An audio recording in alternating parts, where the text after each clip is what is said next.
and welcome to the India Development Debate. I'm Tamanna Inamdar. Well, the big story today is when there's no other way out, tax, tax and tax.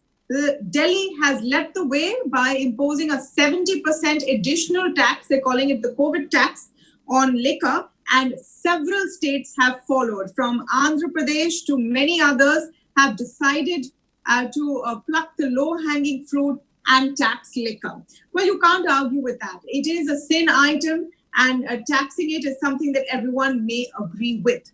But here's more.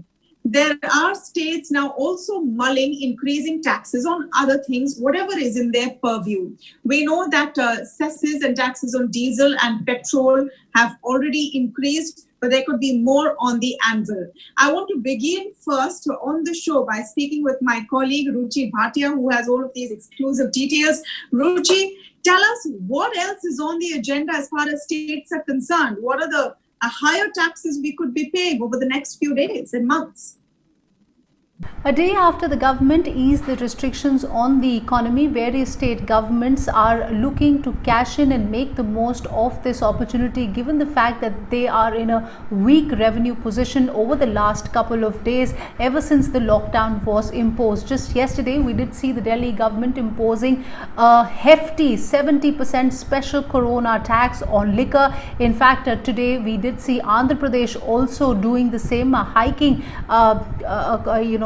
taxes on liquor by almost 50%, and apart from that, VAT on fuel has also been hiked in Delhi quite significantly. We're given to understand over the next few days, not just Delhi or Andhra Pradesh, many other states are also looking to ramp up their revenue, given the fact that the economy, the wheels of the economy have started moving. So what are the options available in front of them? We're given to understand among the various options that are on the table, more states will be looking to hike taxes on liquor, fuel, on vehicle registration. This is something that the Punjab government may actively look at doing. In fact, we're given to understand that there is a crucial cabinet meeting that is also lined up in Punjab tomorrow. Besides that, many other states that I've been speaking to, they may also look at higher municipal taxes and higher panchayat cesses as well. Besides that, they're also talking about hiking entertainment tax. Over the next few days, we will see such announcements coming in by various states. This will ensure that over the days to come, states are able to put themselves in a better position. Absolutely. So the question is, do states have no other option?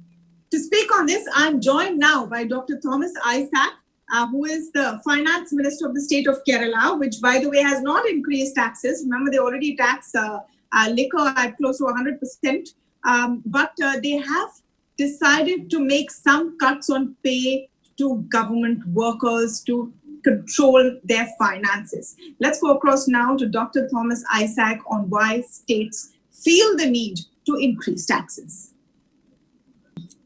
States have very little choice. What do you increase? Petrol, liquor, stamp duty, motor vehicles. That's all. There is nothing very much. Some non-tax revenues. So now some of the states have increased the tax on liquor. They are opening the liquor shops. Kerala also will definitely be opening the liquor shops. Already our tax rate is very high. Therefore, we cannot emulate Delhi, 70% increase and so on. Tax rates were lower. But, we are just being careful because you saw what happened in Delhi. The kind of crowds after being denied liquor for so long, the crowds are very large. And therefore, we want to be careful. We want to evolve a system where we can enforce distancing while purchasing the liquor and so on. So that's under discussion, how to open it. Yeah. That's why we are delaying it. But you see, in these times, I very genuinely feel it's not the time to raise resources through taxes increase and so on. No. In war times, you do that. But this time, now, people don't have jobs and income. So it will be a huge burden on them if you raise the taxes. Therefore, this time, there is no other choice other than Government of India taking money from the Reserve Bank and sharing it with the states. We can think about raising the tax rates and so on, say 2-3 months from now, once things come back to normal or near normal. I don't think we are going to be normal for the rest of the year. But when things improve, we can think of it. Not under lockdown conditions. Only very sensitive people can think of increasing the taxes. Maybe some tweaking can be done. But that's not going to provide for your requirement. Because, let me put it this way. If you're serious about fighting COVID, okay, then you have to improve your hospital facilities. You are opening up the economy, and your public health system must have facilities enough to treat people because there'll be a spike in the cases. We should not allow things to go to a situation where the number of infected cannot be hospitalized. Okay, put it that way. Yes. Simple. So it means big expenditure, increase in the expenditure is important.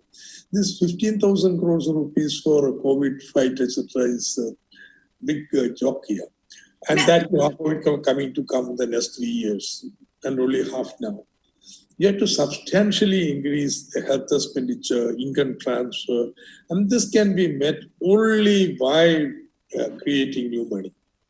Okay. So in the case of the state of Kerala, and the Kerala model is actually being lauded not just in India but the world over in terms of managing COVID-19. But clearly there will be and has been an economic impact. Can you give us an idea of that, of Kerala state finances, and what are the kind of taxes that you are looking to increase? So in the lockdown period, there will be a GDP decline of 30 to 40%, sure.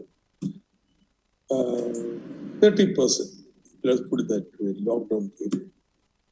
But in Kerala, this is not going to come back to normal, even if the lockdown is withdrawn. We are suspecting a big drop in the remittances.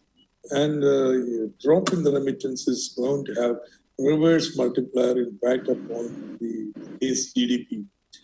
And therefore, because of the COVID, we should expect anything between overall 5 to 10% decline in the annual GDP of the state. Now, it will have immediate impact upon the state revenue. In the revenue side, there was a sharp drop. Last year, we received in the month of April 1,700 crores of GST revenue.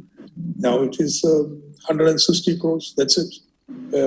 Many heads of revenue receipts are blank or very marginal. Therefore, this is going to have a disastrous impact upon the income, the revenues of the state government, while the expenditure is increasing enormously.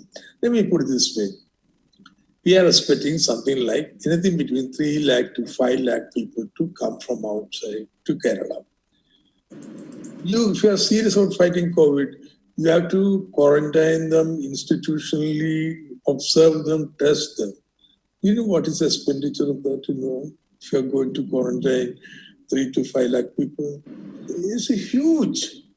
And that has to be financed. And there will be yawning revenue gap, which is being met by front-loading the borrowing of the state governments. So that is happening. What will happen after 2 months, 3 months, when that source is drying up? Because there's a limit to your borrowing power. So this is something eventuality the central government has to seriously address. Dr. Isaac, where do you see the situation unfolding? Now, I know Kerala's response to the financial issue, rather than raising taxes so far, has been to rationalize expenditure in terms of freeze on salaries in government, etc. Some measures that you've taken there. What are the further measures that you think you may need to take? Say, one, this is the time people are used to certain ways of spending, customary, which has evolved over time. But this pandemic gives an opportunity to now very seriously review them. For example, in the case of Kerala, we have giving about 55 lakh persons welfare pensions and other support. Now, there are many people, some people who don't deserve it. So we have been doing a mustering, weeding out things and so on, which is a very substantial number. We pay all the teachers in the state. Now I find that for the aided schools, the appointment is made by the teacher and the state government pays the salary. But there's a certain student-teacher ratio, which is many times faked. So this time to look at it. Now you cannot go on creating additional posts, but you find there are a lot of people who don't have work. Projects have ended, they still continue there. So this pandemic times gives an opportunity to rationalize this expenditure. Then you look at our development expenditure, the plan. We still have a plan. Only state in the country with plan. So we have a plan. Yeah. So now you have to change your plan, definitely. You have to give much more focus on public health and fighting COVID. So some of the schemes, development schemes, which have no immediate relevance, can be postponed. They will have to be changed. So we have an exercise going on how to do that. We have another committee looking into what non-plan we can cut and so on. While these things are going on, I would again and again say, this will not give you a solution. Solution lies in providing money to the state governments. Look, the other day, the mutual funds were in trouble, 50,000 crores were given. Good, you have to give. But look, all the states in India are in trouble, deep trouble, and they are on the front line. Should there not be a package for them? In all the packages declared by the finance minister as well as prime minister, there has not been a mention of this, how to help the states. I think it was very unfortunate. Dr. Thomas, the other big challenge that the state of Kerala will now face is the return of expats, of Indians living abroad in large numbers. A lot of them will be coming in from different parts of the world, especially Gulf countries. How do you see that panning out? They may have lost sources of livelihood where they were working earlier. They may be staying here for a longer time. And you have to ensure that they don't increase the numbers of COVID-19 infected in the state. There are 3 types of people who are coming back. One is their family members, etc., who are in Europe or in Gulf. They are all being sent back. Kerala seems to be a safe haven, so that's it. That does not have big impact, other than there may be infection from them. Because some of them you're already infected coming from hotspot. Second is the most serious is the people, migrants have lost jobs and returning. I'm now already 50,000 persons who lost jobs have registered. I think the number will be much larger. About 1 lakh would be returning after having lost the job. Then you have to rehabilitate. Okay, you have to rehabilitate. See some skilled workers, etc., help them to get a new employment. So that is a big challenge. The third smaller section would be people have some sufficient savings and skills and so on, who can be developed into entrepreneurs. You should have a scheme by which they are attracted to that. So we are trying to drop a package for the Gulf and returnees who are coming back. But immediate challenge before us is institutional quarantining of all these people. If it is over 2 lakh, 3 lakh, yes, we can. Beyond that, it's going to be a problem. How to take care of them. So we are bracing ourselves for this eventuality. There is going to be a spike in the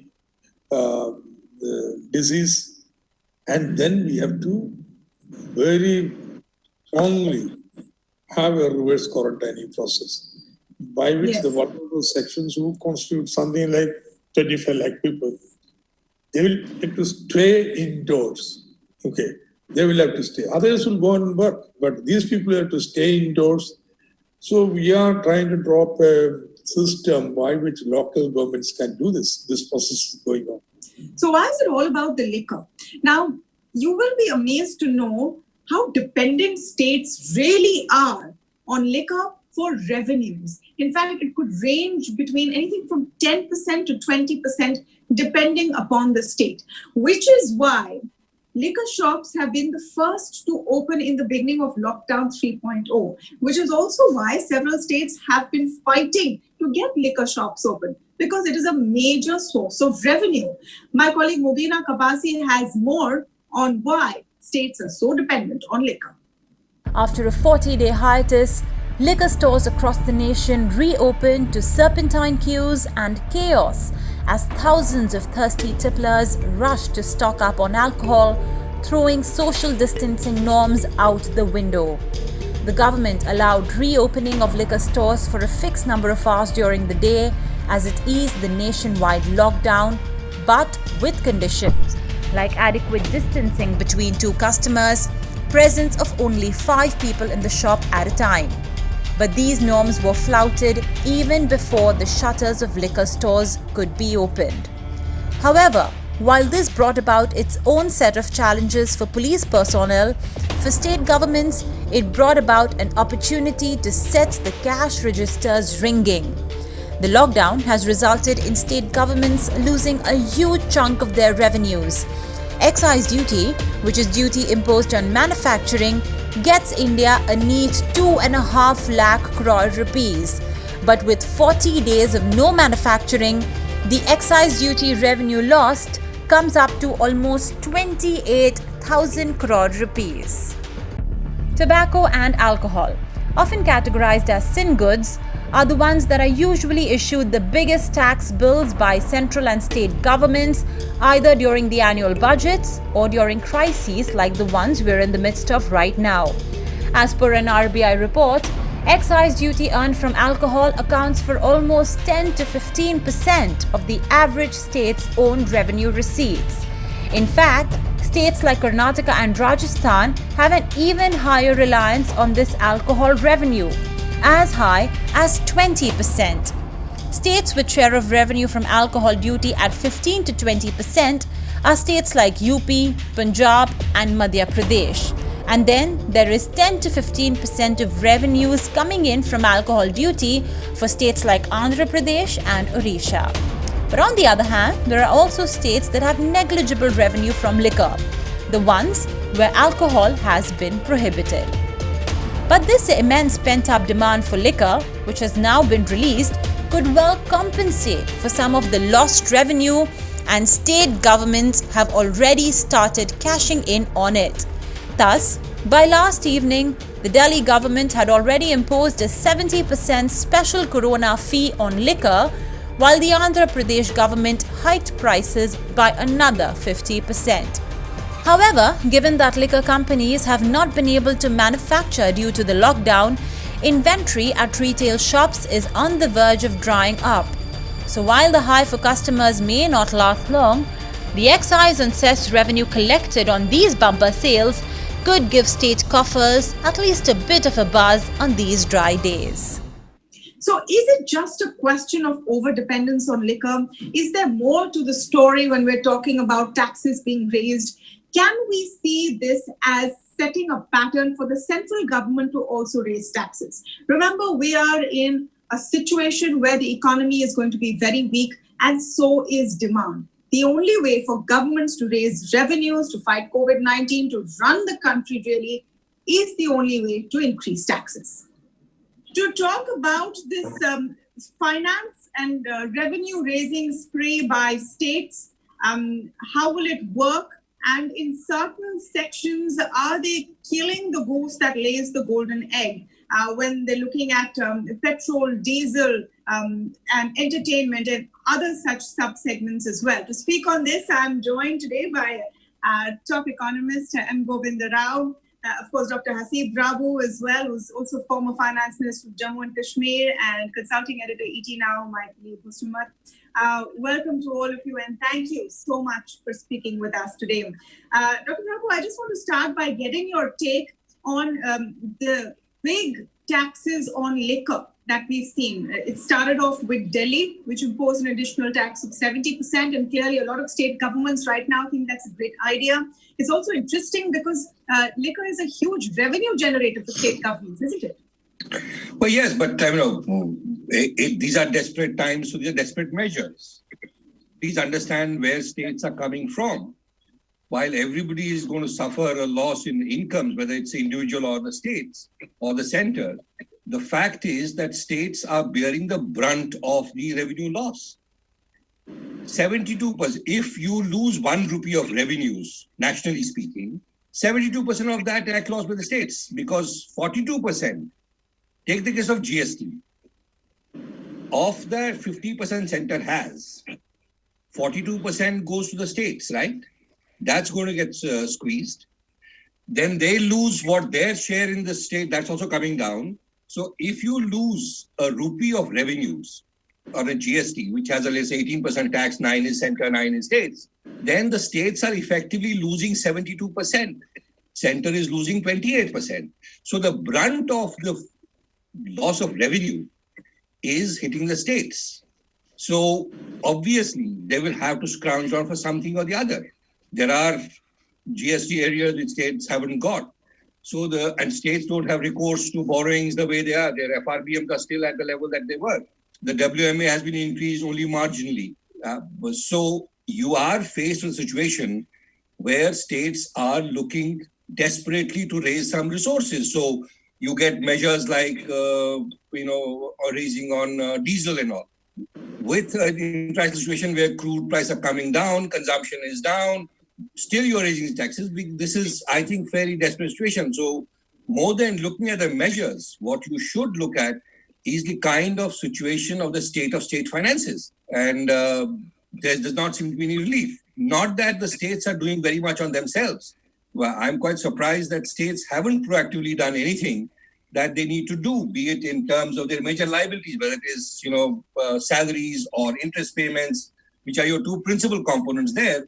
Nobody has impounded DA, put them into GPF and stuff like that. Center has done only a one-time adjustment on that. Even things like, interest to center.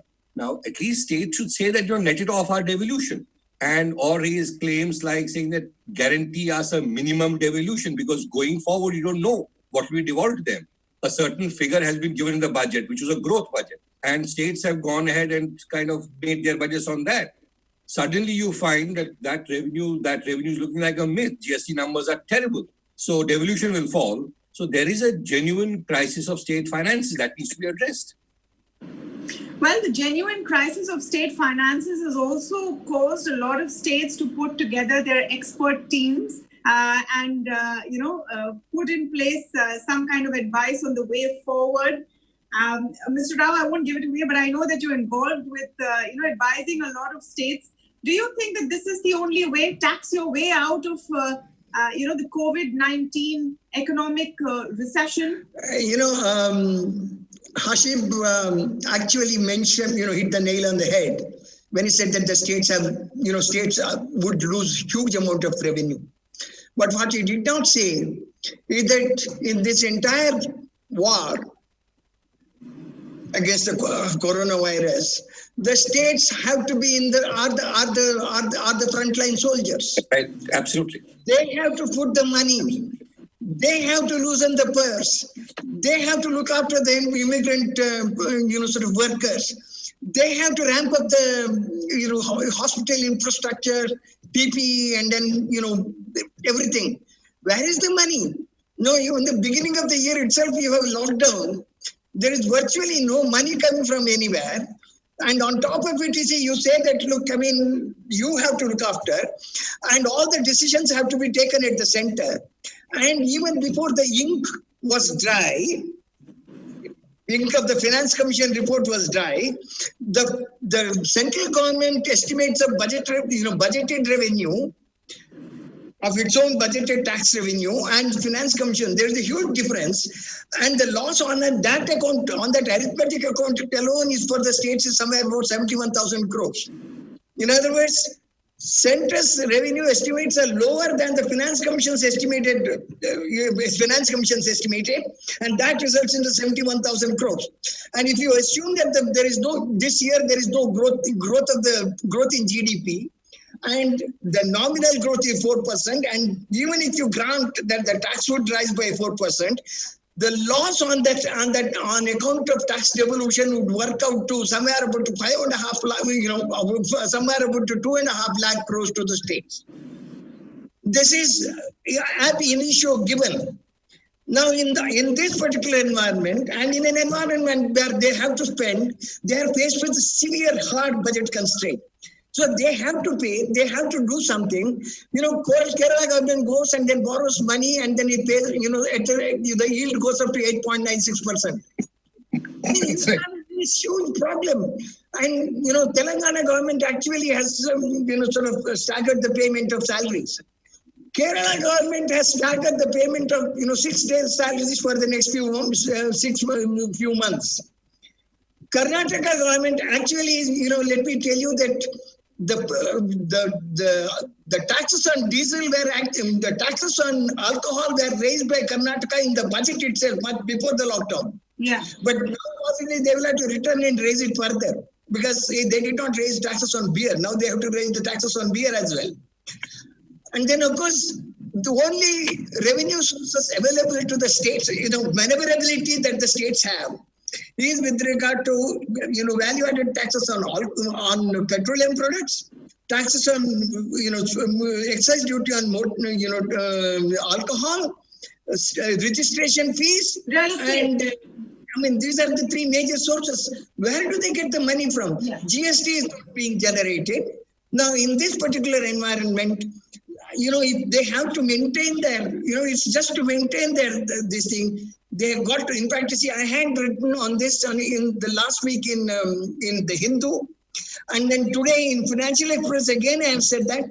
Not only on this, I have said that please don't take all do everything through the center, because central government doesn't have to decide whether the barber should work or whether two people should only go in the car.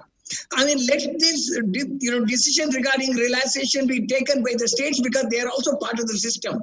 Let us work in and states have been hoping for some sort of a relief from the center, and nothing has been forthcoming.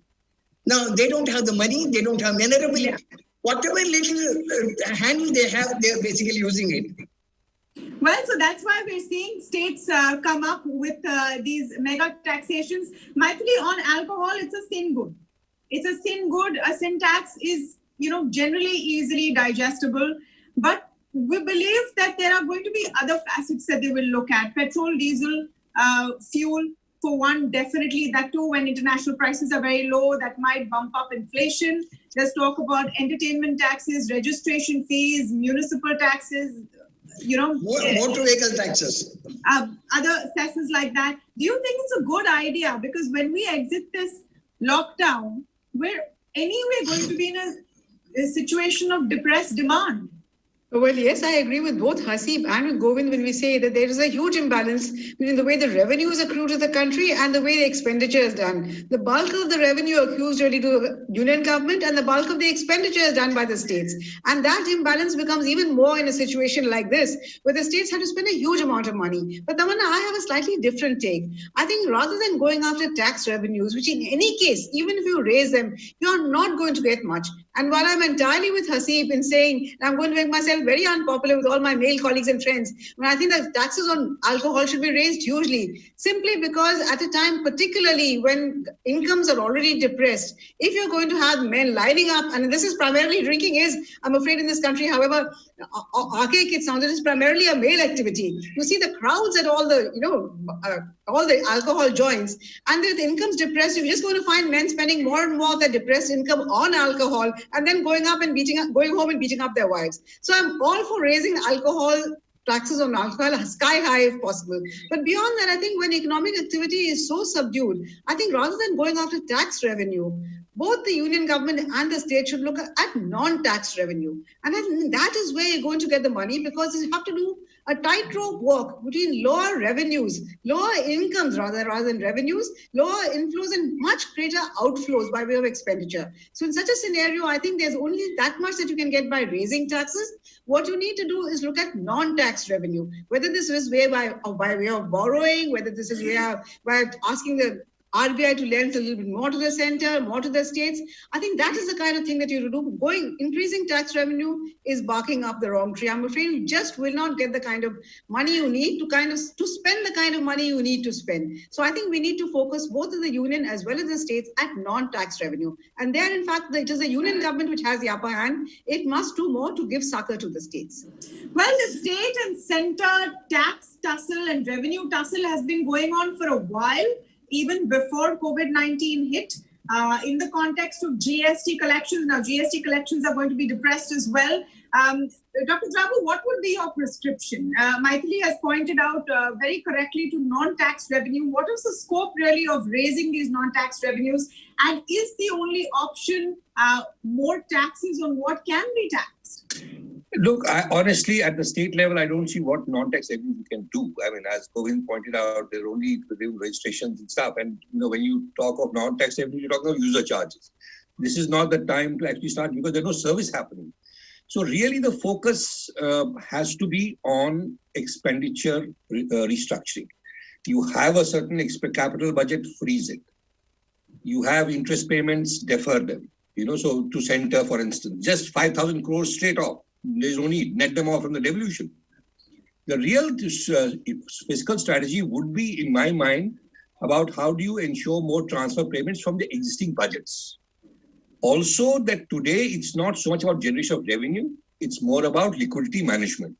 The clearest thing for that would be to get the WMA levels up, to drop the FRBM from 3 to 5%, give them some leeway. It will have implications, of course, on the overall macro story, but for the moment, the only way to give a policy thing, and critically, what's also very, very important is that who is actually going to spend on what? Your entire services that are going to be addressed, that are going to address COVID, are with the state. So there has to be a transfer payment mechanism. Now, there are, for instance, in the budget, a transfer of grants in aid in this budget, about 2 lakh crores for capital assets. Just dealing the capital asset. Nobody wants capital expenditure today. You can't even execute those works. So can you transform that? So I'm arguing more in terms of, given your budget levels, of course, those will also change because revenue is falling short. But within that level, can you de-link this capital part? So grants in aid for creating capital assets, 2 lakh crores in union budget. Just drop the in aid of capital assets, shift them to social services and allocate to the states as per the given formula.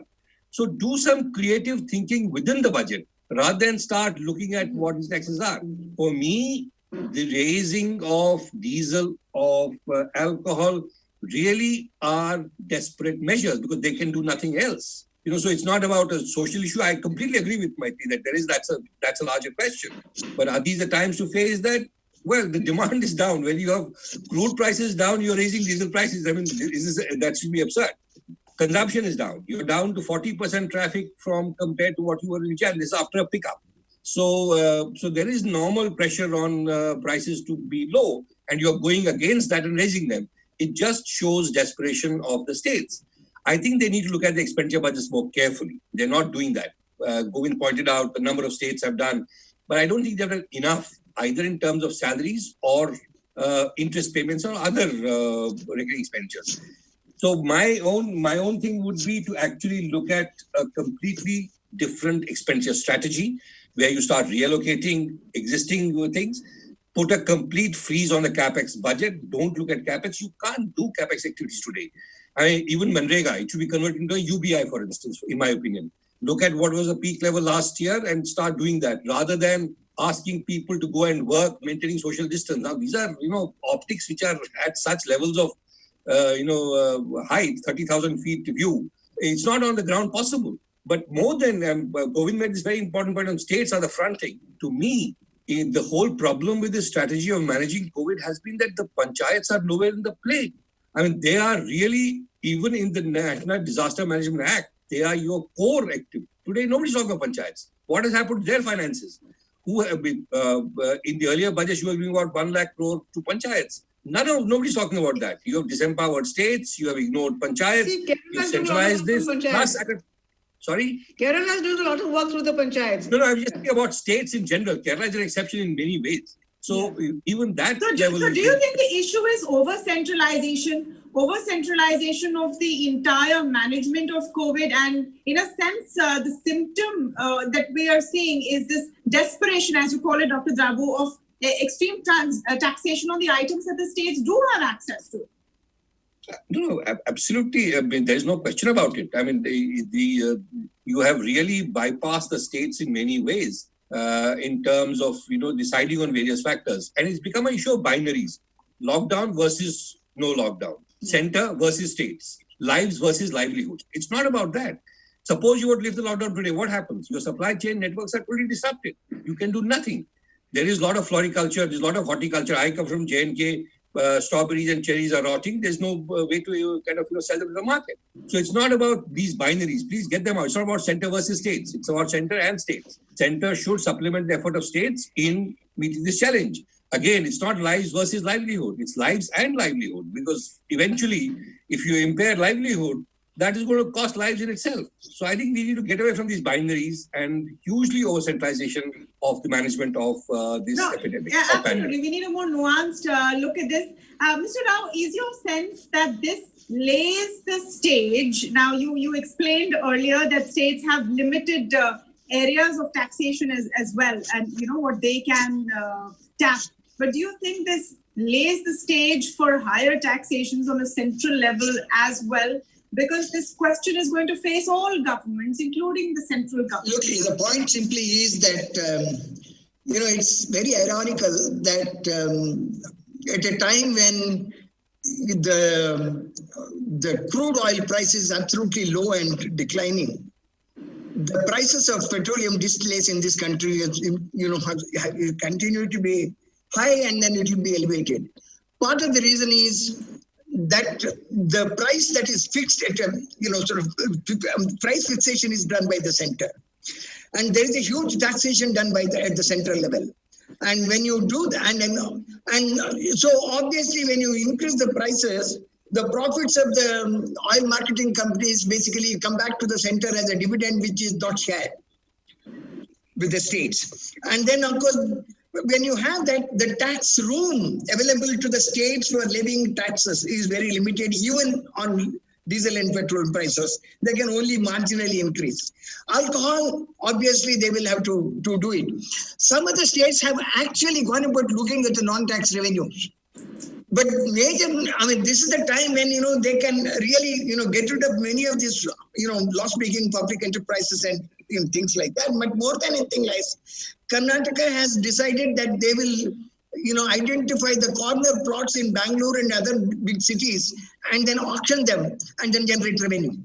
And similarly, there's a lot of things that is going on, a lot of, working out that's going on in Punjab. Whole lot of, things that were done off budget is being brought into the budget. There's a lot of work which I have to do to tell them what they should do. And then, in these desperate times, this is also the time for pushing reforms. They're doing everything, but then don't forget that today the states are doing the firefighting. And when they're doing the firefighting, the next question is what do they do to them? How do they really pay the employees next?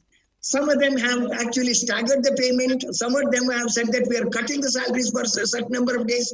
Some of them are saying that we'll put in the provident fund. I mean, there is a lot of things, the exercise that is going on. But, and then of course, everybody is looking at what happens tomorrow. I mean, basically that is, scrapping the barrel. So we do need, one of the things that was suggested is, in fact, Punjab Chief Minister has written to the Prime Minister saying that, look at what all losses we are likely to incur and then give us a COVID grant. Rather than, talking about, the capital grant, give us the COVID grant to fight this particular pandemic. And then he has said that, ask the Finance Commission to work out the losses that we are likely to incur and then convert them into COVID grant, and then let the Finance Commission recommend that particular COVID grant, since Finance Commission is already sitting on the thing. So you need an additional term of reference to do that. I think that's one of the ways to go. The other thing is that possibly they will have to be given a relaxation in the borrowing limit from 3% to at least to begin with 4%. 5% they can think of later, but at least to begin with, give the comfort. Trust the state. They're not irresponsible. That's a view from the center. In fact, in 2009, when they were given additional borrowing space, they did not misuse it. They did not misuse it. Give them so that they can fight the battle. And I think one key takeaway that they are the ones at the forefront fighting the battle, spending the money. I want to thank all of you for joining us in this quick discussion. Thank you so much for your time. Thank you. Thanks.